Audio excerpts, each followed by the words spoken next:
I could still feel the weight of the surgical stitches pulling at my skin when he walked into that hospital room, held my hand with cold fingers, and said, in an almost inaudible voice, that he wasn't going to marry me anymore. It wasn't a scream. It wasn't an outburst. It was worse. It was a sentence delivered with the calmness of someone who had already rehearsed those words in the mirror, calculated every syllable, and decided that this would be the exact moment to destroy me. And you know what's the most cruel part? I was still under the effects of painkillers. My body was still processing the pain of having been cut open, of having lost a part of me, literally, to save him. And he was standing there, holding a bouquet of white flowers in his hand, saying goodbye. Before I continue this story, I need to ask you something. And it's not just a technical request, you know. If you've ever been through something similar, if you've ever loved someone who made you feel small, disposable, invisible, subscribe to the channel now, turn on notifications, and leave a like, because I want this story to reach every woman, every man, every person who needs to know they're not alone in this pain. I want you to feel that, no matter how bad it's been, you're not the only one. And I promise that by the end of this story, you'll come out different, stronger. So stay with me until the end, please. Tell me in the comments where you're watching from, what your story is, and let's build this support chain together. Because this isn't just my story, it's ours. My name is Laura. I'm 32 years old. I'm a nurse. And for a long time, I thought I had found the love of my life. The kind of love that makes you believe in destiny, in soulmates, in those impossible stories we only see in movies. But I learned, in the worst possible way, that not all love is meant to last. Some loves exist only to teach you who you should never be again. And this is the story of how I discovered that. With one kidney less, and a heart in pieces, I met Daniel on a Saturday night, at a party I almost didn't attend. I was coming from a 12-hour shift, my legs numb, my hair tied in a messy bun, my eyes red from exhaustion. My friend Camilla called me about 5 times insisting, "Laura, you live in that hospital. You need to go out, meet people, live." And I, exhausted, almost hung up on her. But something, maybe boredom, maybe loneliness, made me accept. I took a quick shower, put on the first outfit I saw in the closet, applied lipstick that had dried at the bottom of my purse, and left. The party was in a downtown apartment, one of those places full of beautiful people, loud music, and shallow conversations. I was out of place, holding a glass of wine I had barely touched, thinking about how many minutes I needed to stay there before I could leave without seeming rude. That's when he appeared. Daniel, tall, with deliberately messy brown hair, a white smile, and honey-colored eyes that seemed to see right through me. He offered me a napkin, because I had spilled wine on my blouse without noticing, and asked, with that calm, deep voice, "Are you okay? You look like you'd rather be anywhere but here." I laughed. A genuine laugh, the kind you can't control. "Is it that obvious?" He smiled back, only to those paying attention. And that was it. It was in that phrase, in that look, in that feeling of being seen, truly seen, that I fell in love. We talked all night long. He told me about his work as an engineer, about his family, about how he sometimes felt lost, as if he was doing everything right, but feeling everything wrong. And I opened up in a way I never did with anyone. I talked about the shifts that drained my life, about the loneliness of taking care of everyone except myself, about how sometimes I felt invisible. When I realized it, it was 4 a.m, and we were sitting on the balcony, wrapped in blankets, watching the city wake up. He took my hand, and I swear I felt an electric shock run up my arm, and said, "I don't want this night to end." Neither did I, and it didn't end. At least not that dawn. The first months with Daniel were magical. I know everyone says that it sounds cliché, but it was true. He sent me good morning texts before my alarm even went off. He left flowers at the hospital door on days he knew I was on call. He took me to dinner at small, hidden places where we could talk without rushing. He listened, really listened.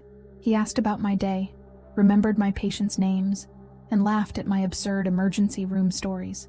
I remember one time, coming back from a particularly difficult shift. A child had died in my arms, and I couldn't stop crying. I found Daniel at my door with a small suitcase. "Get your things. We're disappearing for 2 days. He took me to an inn in the countryside, far from everything, where the only sounds were the wind in the trees and the birds singing. We spent the entire weekend lying together, talking, crying, laughing. He held my hand and said, "You don't have to be strong all the time, Laura. With me you can fall apart." And I fell apart. I cried everything I had held in for years, and he stayed. He didn't run away, didn't judge. He just stayed. 6 months later, he proposed to me. It was simple, with no audience, no hidden cameras. We were in his kitchen at dawn, making an omelet because neither of us could sleep. He stopped mid-recipe, looked at me with those eyes that seemed to hold secrets, and said, "Marry me." It wasn't a question. It was almost a plea. "Marry me, Laura, because I don't know how to live without you. Because you're the only person in the world who makes me feel that everything is okay, even when it's not." I said yes through tears. Of course I did. How could I not say yes to someone who seemed to have been custom-made for you? How could I refuse a love that finally saw you, chose you, and wanted all of you? I didn't know at that moment that love can be the most beautiful trap that exists. The diagnosis came like lightning. Daniel started feeling sick, extreme fatigue, leg swelling, constant pain. At first, he ignored it. Men always ignore it, right? But when his skin turned yellow and he fainted at the office, there was no way around it. The tests showed acute kidney failure. His kidneys were failing rapidly. And the waiting list for a transplant? Years. Years he didn't have. I remember the day the doctor gave us the news. We were in a cold room with that hospital smell I knew so well, but which, at that moment, made me nauseous. Daniel was squeezing my hand tightly, his eyes fixed on the floor. The doctor was talking about hemodialysis, about compatibility, about survival rates, and I could only think of one thing. I'm not going to let him die. I took the compatibility tests without even telling him. I wanted to be sure first, didn't want to create false hopes. When the result came, perfect compatibility, I felt a strange mixture of relief and fear. It was as if the universe was testing me. How far are you willing to go for love? I told Daniel on a rainy night, in the car, after a particularly difficult hemodialysis session. He was exhausted, almost transparent. I took his hand and said, "I'm compatible. I'm going to give you my kidney." He looked at me as if I had said the most absurd thing in the world. "Laura, no, you can't do this. It's too risky, I put my finger to his lips. "It's not up for discussion, Daniel. I've already decided. You're my future, and I won't have any future if you're not in it," he cried. For the first time since we met, I saw Daniel cry. Thick, silent tears, the kind that come from a very deep place. He hugged me tightly, hid his face in my neck, and whispered, "I don't deserve you."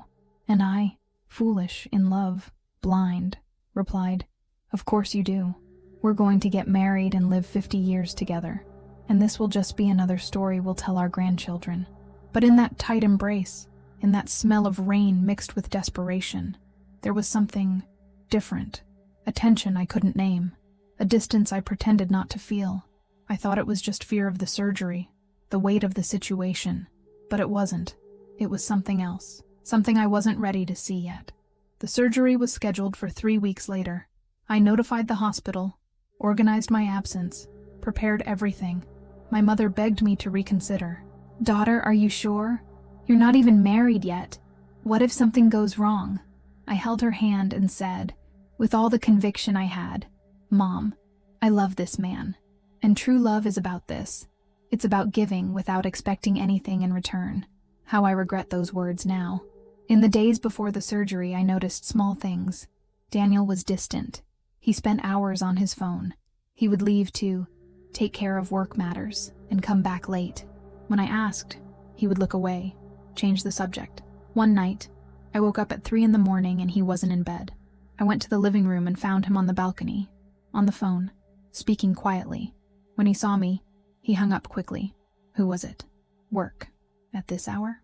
He sighed, irritated. "Laura, please. I'm already dealing with so much. Don't start." I swallowed the suspicion. I convinced myself it was stress, fear, pressure. But inside me, a tiny voice whispered, "Something is wrong. Something is very wrong." The surgery was on a Saturday morning. I remember every detail. The coldness of the gurney, the brightness of the fluorescent lights, the smell of antiseptic that entered my nostrils and stuck in my throat. My mother was in the waiting room, praying. Camilla held my hand until the last second. And Daniel was in the room next door, being prepared to receive the kidney. My kidney. Before the anesthesia took effect, I thought, this is love. This is what it means to truly love someone. To give a part of yourself, literally. When I woke up hours later, I felt like a train had run over me. The pain was surreal, not just physical, but deep, visceral, as if my body was punishing me for having removed something essential. I tried to move and a moan came from my throat. A nurse, Sonia, whom I knew from work, came running. Easy, Laura. Everything went well. The surgery was a success. Daniel is great. Daniel is great. I smiled, even with the pain. He's okay. It was worth it. I fell asleep again, lulled by the painkillers and the feeling of duty fulfilled. In the following days, I stayed in a room separate from his medical protocol. I wanted to see him, but the doctors said it was better to wait, that he needed absolute rest, that visits could increase the risk of infection. I understood, or tried to understand. I sent messages. He responded with emojis, hearts, vague thanks. I love you. You're incredible. But something was strange. He didn't come to see me, not once. I heard laughter coming from his room, voices, visits, but he didn't come to me. On the 5th day post-surgery, I asked Sonia to take me to him. She hesitated. Laura, I think it's better if you rest. Sonia, please. I just want to see my fiancé. Just 5 minutes. She sighed and helped me sit in a wheelchair. Every movement was pure agony. The stitches pulled, my abdomen throbbed, but I didn't care. I just wanted to see him. When we arrived at the door of his room, I heard voices. He was laughing. And there was another voice. Feminine, soft, intimate. Sonia stopped the wheelchair. I said, "Open the door." She obeyed. And that's when my world collapsed. He was sitting on the bed, looking good, smiling. And next to him, holding his hand, was her. A woman with blonde hair, white coat, stethoscope around her neck. His doctor, Dr. Mariana. I knew her. I had seen her a few times at the pre-surgery consultations. But now she was holding his hand. And they were laughing, as if they were intimate. The silence that settled when they saw me was deafening. Daniel turned pale. The doctor quickly let go of his hand, embarrassed. And I could only stare. My brain refused to process what my eyes were seeing. Laura, his voice came out shaky. I can explain. Explain what? My voice came out firmer than I expected. Explain to me, Daniel. Explain what this woman is doing holding your hand. Explain why you didn't come to see me even once. Explain. He opened his mouth, closed it. The doctor got up, mumbled something about giving privacy, and practically ran out. Sonia, embarrassed, also left, leaving the door slightly open. We were alone. Me, in the wheelchair, with my body destroyed. Him, in the bed, with my kidney working perfectly inside him. I didn't want you to find out like this, he began. Find out what, Daniel? Silence. Find out what? Laura. Mariana and I. We got close during the treatment. She was incredible to me. She helped me, understood me, and I fell in love. The words fell like bombs, each one exploding in my chest. Fell in love. Present tense. Not past. Present. You're telling me you fell in love with her while I was preparing to give you my kidney? He looked away. Answer me, Daniel. I didn't plan this, Laura. It happened. I tried to fight it, but you're weak. I spat the words. You're weak and cowardly. You let me open my body, rip out a part of me, while you were already holding hands with someone else. Laura, I'm grateful. You have no idea. Grateful! I screamed. And the physical pain of the scar being pulled by the scream was nothing compared to the pain tearing through my soul. You think I want gratitude? You think I did this so you'd thank me? Tears ran down my face, but they weren't tears of sadness. They were tears of rage. Pure, boiling, uncontrollable rage. I loved you, Daniel. I loved you in a way I never loved anyone. And you used me. You waited for me to save you to throw me away, he cried, but his tears disgusted me. I don't want to marry you anymore, Laura. I'm sorry. And that was it. That's how it ended. In a hospital room, with the air conditioning freezing my exposed skin, with the stitches still bleeding under the bandage, with the smell of antiseptic mixed with betrayal, Sonia took me back to my room. I didn't say anything. I just cried. A silent, deep cry that came from a place I didn't even know existed inside me. The days that followed were the worst of my life, worse than the surgery, worse than the physical pain. Because physical pain you treat with medicine. But pain of the soul? There's no painkiller for that. I was discharged 3 days after that conversation. I returned to an empty house, because Daniel had taken all his things, the clothes, the books, even the coffee mug we bought together on a trip. Everything, as if he had erased any trace of our existence. I lay on the couch, staring at the ceiling, feeling the scar throbbing. My mother stayed with me the first few weeks. She cooked, cleaned, tried to talk, but I was a zombie. I responded with monosyllables. I ate because she insisted. I showered because she threatened to bathe me herself. At night, when she slept, I cried. I cried so loudly I had to muffle the sound with the pillow. I felt rage, so much rage. Rage at him, rage at her, rage at myself for being so stupid. I donated my kidney. I donated a part of my body. And for what? So he could live happily with someone else? I thought terrible things. I thought about calling him and screaming, cursing, destroying him with words. I thought about going to her house and making a scene. I even thought about giving up on everything. There was one night, the worst of all, when I looked at the bottle of medications the doctor had prescribed, strong painkillers. I thought it would be so easy. Take them all at once, sleep and never wake up, never feel anything again.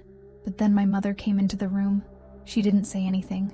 She just took the bottle from my hand, hugged me, and cried with me, and whispered, "You're not going to let him win, Laura. You're not going to let him steal your life too." That's when something broke, or fixed itself. I don't know. But I decided I wasn't going to die because of him. Going back to living wasn't easy. It wasn't quick. It was a slow, painful process of small victories. First, I started eating again. Not because I was hungry, but because I knew I needed to. Then, I started leaving the house again. Short walks at first, just to the gate, then to the corner, then to the park. A month after surgery, I went back to work. My colleagues were shocked. "Laura, are you sure? You're still recovering." But I needed to. I needed the routine, the distraction to feel useful again. And it was at the hospital, taking care of other people, that I began to take care of myself. There was a patient, Mrs. Rosa, 68 years old, widowed for 2, who told me something I'll never forget. She was hospitalized for pneumonia, frail but lucid. She took my hand and said, "You're suffering from love, aren't you, dear? I can see it in your eyes." I denied it. She laughed. "No use lying to an old woman. We feel these things. Let me tell you a secret. Love that destroys you isn't love. It's prison. And you, my dear, look like someone who's just been freed." Those words echoed in me for days. Was I freed or abandoned? Over time, I began to understand. Daniel didn't free me. I freed myself from him. Because if we had gotten married, if he hadn't betrayed me, I would have spent my entire life with a man capable of doing this. A man who looked at someone else while I bled for him. 3 months later, Camilla dragged me, again, to a party. I didn't want to go, but she insisted. "Laura, you can't be trapped in this pain forever. Let's just have some wine, talk, laugh," and I went. And it was strange, being among happy people, music, laughter. When inside I was still shattered, but I pretended. I smiled. I talked. And at the end of the night, driving back home, I realized something. I had spent 3 hours without thinking about him. 3 hours.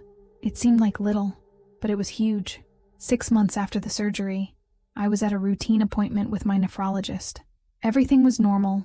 The remaining kidney was working perfectly. When I was leaving, I ran into an acquaintance in the hallway, a nurse from San Lucas Hospital, where Daniel had follow-up appointments. "Laura, long time. How are you?" We chatted briefly, and then she let slip, without thinking much. How crazy what happened with Daniel, right? Did you hear? My heart raced. Hear what? That he and Dr. Mariana broke up. She found out he had a mistress, a patient from his private clinic. Total scandal. The world spun. He had a mistress? Besides Mariana? And there's more, she continued, not noticing my state of shock. Apparently, he was already with her from before the surgery. Mariana only found out because the woman showed up at the hospital making a scene. I took a deep breath. I tried to process. He hadn't traded me for one person. He had traded me for two, or more. He wasn't just a coward. He was a compulsive liar, a manipulator. And Mariana, the doctor I had hated with all my strength, she had also been deceived. I got home that day in a state of shock, but not of sadness, of clarity. That's when I called Camilla. I need to tell this story. I need people to know who he really is. Camilla, a journalist for an online magazine, was silent for a few seconds. Then she said, "Are you sure, Laura? This will expose you too." "I'm sure. Because if there's a woman somewhere thinking about doing what I did for a man like him, I want her to know. It's not worth it." The interview was published on a Wednesday, without high expectations. Just me, telling my story in a raw, honest, unfiltered way. Woman donates kidney to fiancé and is abandoned 2 months after surgery. On the first day, 10,000 views. On the second, 100,000. On the third, it was on all the news portals in the country. Social media exploded. Messages of support. Messages from women who had been through similar situations. Messages from men apologizing on behalf of Daniel. And hate messages, too. People saying I was stupid, that I deserved it, that nobody tells you to be a fool. But most were supportive, overwhelming, moving. And Daniel? Daniel had his life turned upside down. He lost his job. The company didn't want to keep someone with that image. He lost contracts. He lost friends. Even his family sent me messages apologizing. But I didn't feel pleasure in his destruction.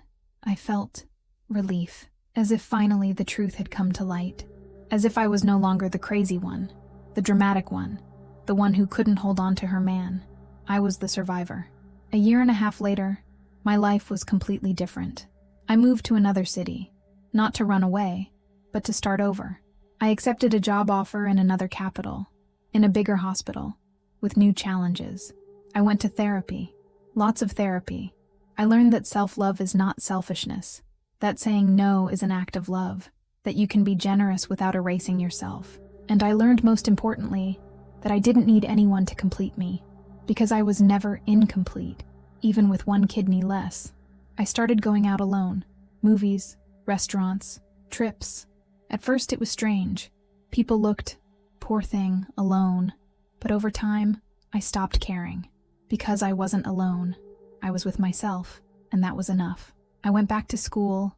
I did a specialization I always wanted but never had the courage to pursue. I met incredible people. I built true friendships. And one day, without looking, without expecting, I met Marcelo. It wasn't love at first sight. It was comfort. He was a colleague at work, an orthopedic surgeon, divorced, father of an 8-year-old girl. We started talking during breaks, about life, work, movies, nothing major. One day, he invited me for coffee after our shift. I accepted without thinking much, and it was light. There were no expectations, no pressure. It was just two people talking. He knew my story. Everyone knew. And at one of those coffees, he asked, "It must not be easy, right? Carrying all of that." And for the first time, I answered honestly, "It's not, but it made me who I am today, and I like who I am." He smiled. "I like who you are too." And that's when I realized it wasn't about finding someone to fill the void. It was about being so whole that you can share fullness, not need. Today, when I look in the mirror, I see the scar, thin, almost invisible, but still there. Before, I hated it. It was the physical reminder of my pain. But now I run my finger over it with affection, because it doesn't remind me of what I lost. It reminds me of what I survived. Daniel never apologized to me. I don't expect him to, because an apology doesn't erase what was done, and I don't need his forgiveness anymore. I forgave myself for loving too much, for erasing myself, for believing that sacrifice was synonymous with love. My mother told me the other day that she's proud of me. Not because I overcame it, but because I allowed myself to feel everything. The pain, the rage, the hatred, the despair, and still chose to continue. You could have become bitter, Laura, but you became strong. And that's rare. She's right. I could have let that experience harden me, close me off to the world, turn me into someone who doesn't believe in anything anymore. But I chose the opposite. I chose to believe that it was an exception, not the rule, that not all love hurts, that not all giving is waste. 2.5 years after the surgery, on an ordinary Saturday afternoon, I was at the supermarket, cart full, mental list of what I needed, mind at peace. I turned down the beverage aisle and came face to face with him, Daniel. Our eyes met and, for a second, time stopped. He was different. Thinner, shorter hair, deep dark circles. He looked tired. Not physically, spiritually. He opened his mouth, probably to say hi, but I simply turned my cart and moved on. It wasn't contempt. It wasn't anger. It was indifference. And you know what's incredible? My heart didn't race. My hands didn't shake. I didn't feel like screaming, crying, confronting. I felt nothing. And that absence of feeling was the greatest proof that I had truly moved on. I paid for my groceries, put everything in the car, and on the way back home, I smiled. A genuine, light, free smile. Because I realized something very important. He has no power over me anymore. He doesn't live in my thoughts anymore. He doesn't dictate my feelings anymore. He's just someone I once knew. Someone who was part of my story, but who doesn't define my ending. If there's one thing I learned from all this, it's that true love doesn't require sacrifice. True love encourages you to be whole, not to break yourself into pieces to fit into someone's life. I learned that generosity and self-destruction are completely different things. Being generous is giving from what you have left over. Self-destruction is giving what you need to survive. I learned that when someone shows you who they really are, believe them. Don't make excuses. Don't justify the unjustifiable. Don't romanticize neglect. And I learned most of all that self-love is not optional. It's not an extra. It's not something you cultivate only when you have spare time. It's the foundation of everything. Because if you don't love yourself first, you'll accept any crumb of affection as if it were a feast. Today, when I see couples forming around me, when friends tell me about wonderful men they've met, I smile and I root for them because I've come to believe in love again. I just don't believe in love that hurts anymore. Marcelo and I have been together for a year. We don't live together yet. We're in no rush. We don't talk about marriage. We don't need paper to prove anything. We just are present for each other, without impossible demands, without heroic sacrifices, just with respect, partnership, and a lightness I had never felt before. He met my scar one night when we were lying down, talking about life. I ran my hand over it, distracted, and he asked, "May I?" I let him. He traced the outline with his finger, slowly, carefully, and he said something that made me cry, but with emotion. This scar tells the story of who you are, and I think it's beautiful. Not because it was aesthetically beautiful, but because it represented survival. There's a letter stored in the drawer of my bedside table. I wrote it about 6 months ago, on a sleepless night. I never sent it. I never will. But it exists. And from time to time, I reread it, just to remember where I came from. Daniel, I'm not writing this expecting a response. Actually, you'll never read this, but I need to get it out. You hurt me in a way I didn't even know was possible. You made me doubt myself, my worth, my ability to be loved. You made me feel disposable, replaceable, invisible. For a long time I hated you. I hated with an intensity that scared me. I hated you. I hated her. I hated the universe for putting me in that situation. But you know what's funny? Today, I don't feel anything anymore. Not hatred, not resentment, not anger, just pity. Pity that you never knew true love, because to know it, you'd need to be capable of giving it, and you're not. You took the most precious thing someone can give you, trust, love, a vital organ, and threw it away like it was garbage. And you'll carry that forever. Not because I'll collect on it, but because you'll remember. Every time you look in the mirror, every time you take the immunosuppressive medications, Every time someone asks about the scar, you'll remember that inside you is a piece of someone who loved you more than you deserved, and that you destroyed. I, on the other hand, will move forward, because the scar you left on me doesn't define me. It just reminds me that I'm capable of extraordinary things, even loving someone who wasn't worth it. I sincerely hope you find peace, not for your happiness, but for mine. Because as long as you continue to be a weight in my thoughts, you still have power over me, and I no longer give power to those who don't even deserve my time. Goodbye, Daniel. Forever, Laura. Every time I read it, I cry a little. But not from sadness, from pride. Because the woman who wrote that is no longer the broken girl lying in a hospital bed. She's someone who got back up, rebuilt herself, found herself again. After my story went viral, I started receiving messages, hundreds, thousands, from women and some men who had been through similar situations. One of them said, "Laura, I was planning to have surgery to donate my liver to my husband, but after reading your story, I decided to investigate some strange behaviors of his first, and I discovered he had a mistress for 3 years. You saved me." Another, "My boyfriend asked me for money to start a business. It was my inheritance. I was going to give it, but your story made me think twice. I broke up with him. 2 months later, I found out the business was to support his mistress, and there were those who just vented. I feel so stupid for believing him. He made me feel like I was crazy. I lost years of my life with someone who never loved me. I answered all I could, because I know what that pain is like, that feeling of having been used, manipulated, discarded, and in all of them, I said the same thing. You're not stupid. You loved, and loving is never wrong. What was wrong was him not honoring that love. The fault was never yours. A few months ago, I received a message that made me cry for hours. It was from a 19-year-old girl. "Laura, I was going to take my life yesterday.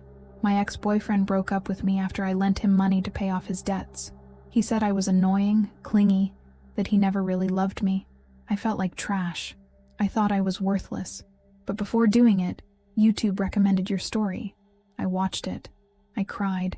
And I realized that if you manage to survive and get back up, maybe I can too. Thank you for saving me without knowing it." I responded immediately. We talked for hours. Today, she's doing well, going to therapy, going back to school, rebuilding her life, and I realized that my pain hadn't been in vain. It had been transformed into purpose. If I could go back in time and talk to the Laura from 3 years ago, that woman in love, blind, willing to give everything for love, I would say, breathe. I know you think he's the love of your life. I know you're willing to die for him. But I need you to understand something. Love that requires you to destroy yourself is not love. It's emotional kidnapping. I know you won't listen to me now. I know you'll go ahead with the surgery.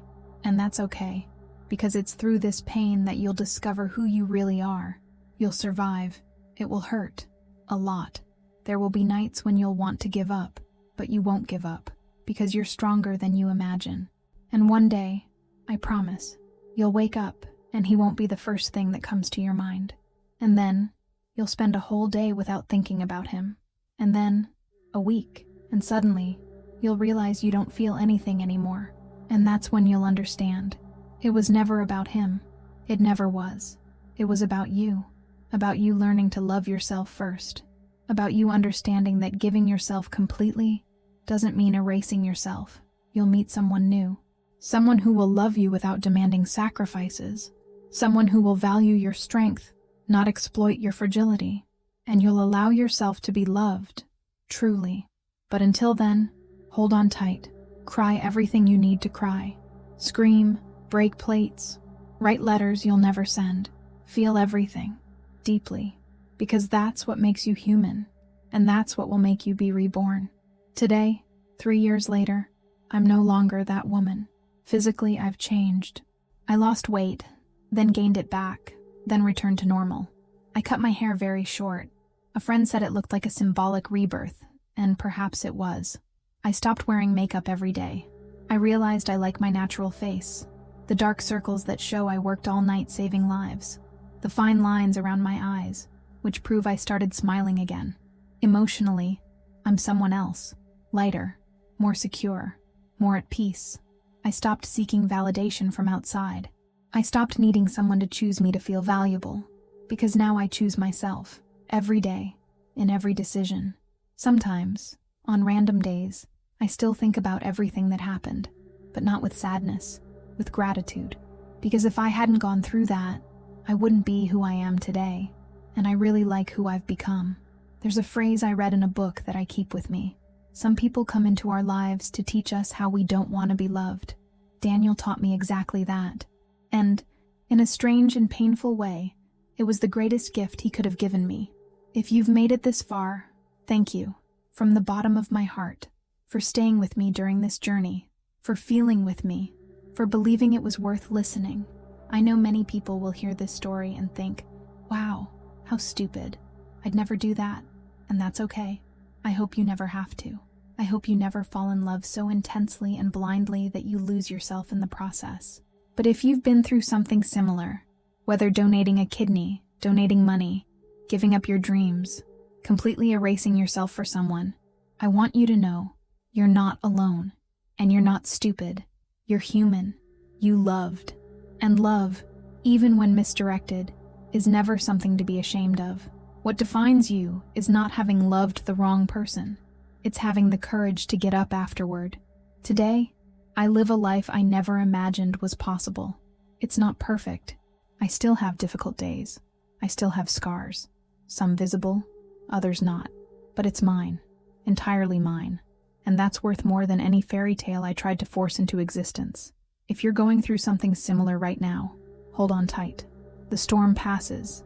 The pain diminishes. And one day you'll look back and barely recognize the person you were, because you will have become someone even better. Someone who knows their own worth. Someone who doesn't accept crumbs. Someone who loves themselves first.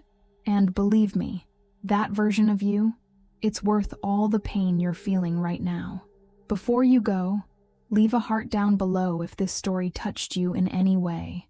Subscribe to the channel, turn on notifications, because every week I bring real stories like this, stories of overcoming, of pain, of rebirth, and share it with that friend who needs to hear this, the one who's erasing herself for someone, the one who's giving more than she receives, the one who forgot that she herself is enough. And tell me, what was the biggest lesson love ever taught you? I'm reading all the comments and responding as much as I can. Thank you for being here. Thank you for listening to me. Thank you for being part of this journey.